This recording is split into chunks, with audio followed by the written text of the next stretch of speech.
What's happening, guys? Welcome back to the channel. Hope you are well. Today we are going to run through a density session because I had a question on Instagram last week. What is a density day and how would you structure that and where would you put that in a workout routine or split? So we're going to be starting off with some hamstrings, going into some deadlifts, hitting some upper back, and then finishing with some quads today. So we will take you through every exercise and what you may adjust if you're looking for certain or slightly different outcomes, but this is how I structure mine. So you want to make sure, obviously we all know that we need to warm up properly, but on your first movement especially, I like to do like 2 or 3 sets, and I'll work my way down the rep range before I do my top set. So I might do 15, increase the weight, then do 8 to 10, then one more at maybe like 3 to 5, nowhere near failure obviously. And that will prime you perfectly for your top set, which is obviously your heaviest set. So first exercise today, we're doing line hamstring curls. And I like to do hamstrings prior to RDLs or stiff leggeds. I feel like the hamstrings are nice and warm. Sometimes when I go straight into RDLs, even if I do a warm up on RDL, my lower back and hammies still feel stiff. So with Cal having me do this density day, I do my line ham curls first, or I do a kneeling variant as well. They just don't have one at Halo. And then when I go into my RDLs, I'm nice and warm.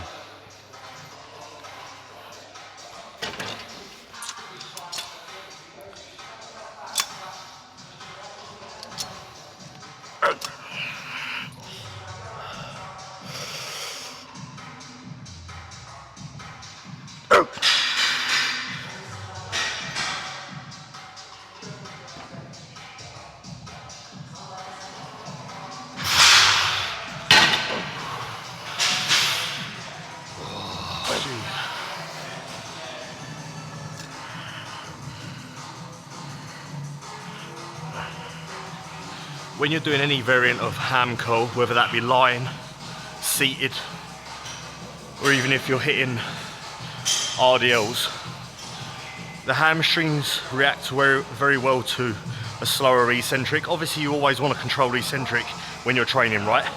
But the hamstrings are made up of a slightly different fiber type, so they really react well to a slow lengthening. So for example, when I hit on there, especially my top set, when it was heavy, you could see that I'm trying for about 3 or 4 seconds down, getting that nice stretch with nearly a straight leg, and then driving my heels to my bum without extending my lower back too much. There will be some extension of the lower back as you really try to drive the heels up. Even on a seated curl, you can pop, sometimes your stomach pops out, but try not to let that happen. Keep your core tight. It's always about getting your heel to your bum without moving your spine. So my hamstrings, just off 2 sets there, they've got so much blood in, they're so pumped. So we had the line variant first, which is very good. What machine is that? This is Atlantis. Yeah, that's an Atlantis, so that felt quite smooth. So we will now move on to RDLs. Like I said about the eccentrics, like RDLs, that's why you do a controlled eccentric. But you've seen me do deadlifts where I turn loose at the top, but that's just because of how I trained deadlifts when I was younger. That's more of a powerlifting type deadlifts. When I train with Cal, I just turn loose, but you can still build tissue like that, but it's good to just incorporate both. Unfortunately, during the end of my off season, I didn't get many videos of Andy, so we didn't see the 300 for reps fly up. But if you want to check that out, hit 300 kilos before, check my Instagram. But today, we're just tapering back down and starting with RDLs.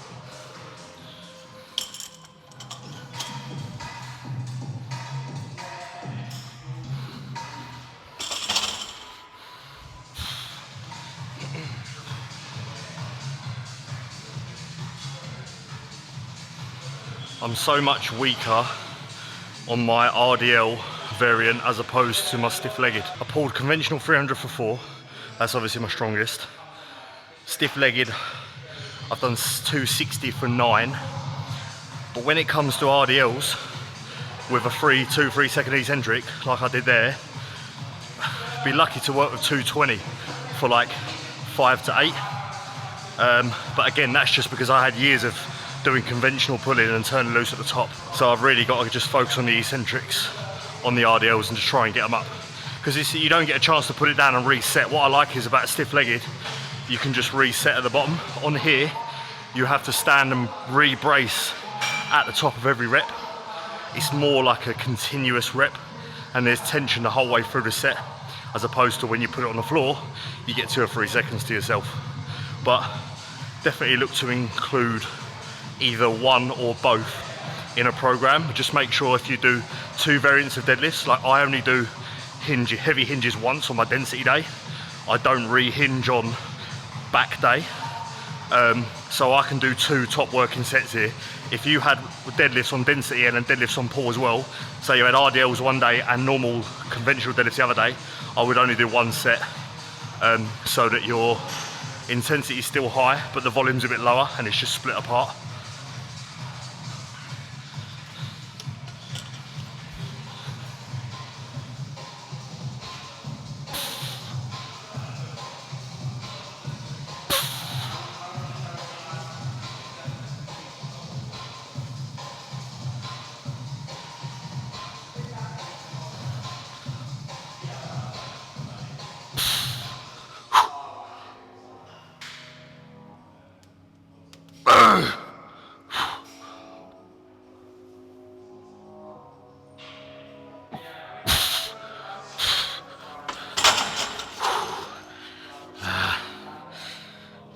My arse is on fire.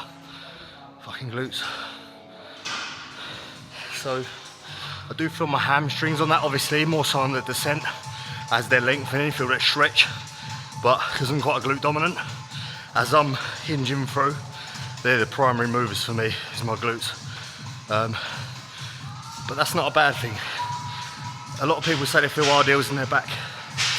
My advice would be, generally you need more mobility around the lower back, hip, hamstring area, and you need stronger glutes, deep core, TVA, and abs as well. So potentially start doing some hip thrusts. I found, for me, hip thrusts was fantastic for building my glutes and hams. And when I do heavy deadlifts or hinges, the muscles that I feel during the hip thrust work when I'm doing those. So maybe try adding some hip thrusts into your routine as well.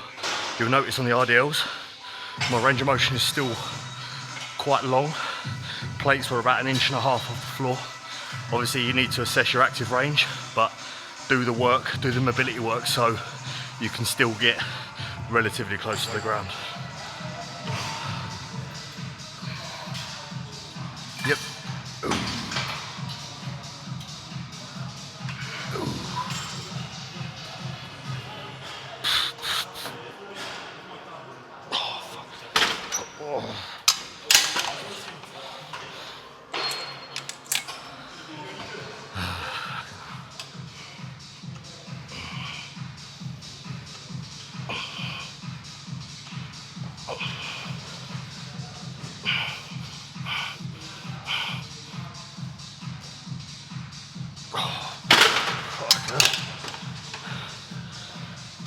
That's hamstrings done on the 3 movements of hammies. So now we are going to move into upper back movements before we move on to quads. Now, what I would say is, if you're going to chuck a density day in your program, I always typically have the following day off, because you're hitting so many muscle groups in one day that not only is there a muscular fatigue, but obviously your nervous system is going to be relatively fried.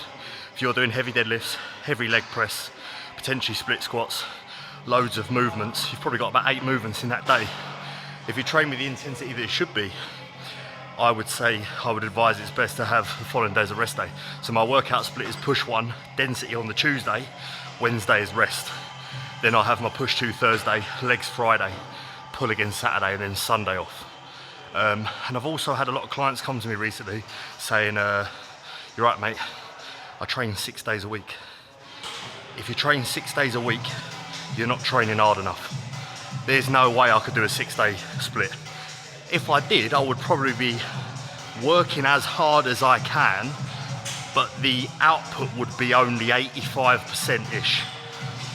I would most definitely advise you get 5 sessions in with 2 rest days a week.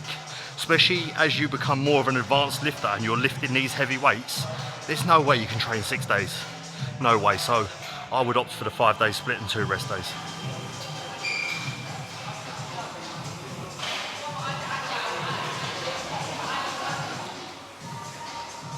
So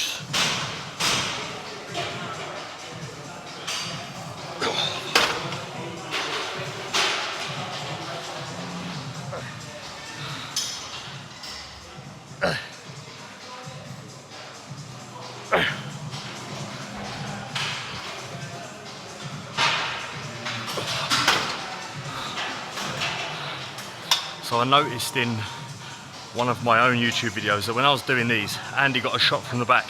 My elbow wasn't coming far back enough. I ideally want to get that elbow in line with the torso. And it was obviously too heavy.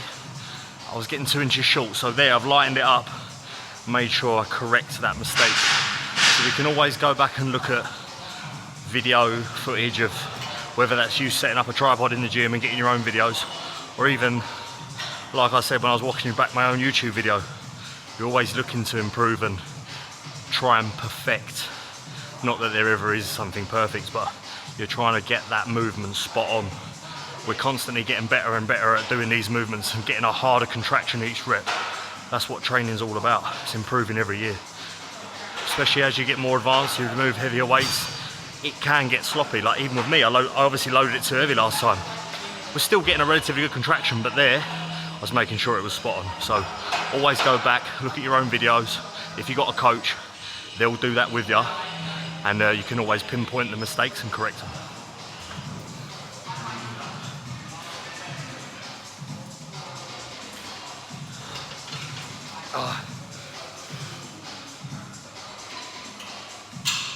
Oh, fuck.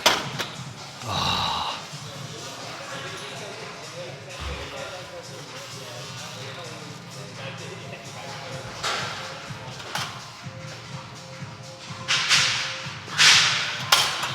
So that's the upper back work wrapped up. So we had 2 lat movements there, a lat bias row, and then the Nautilus pull down. Now we will move into quads. So we're going to do, I believe, a Cybex leg press.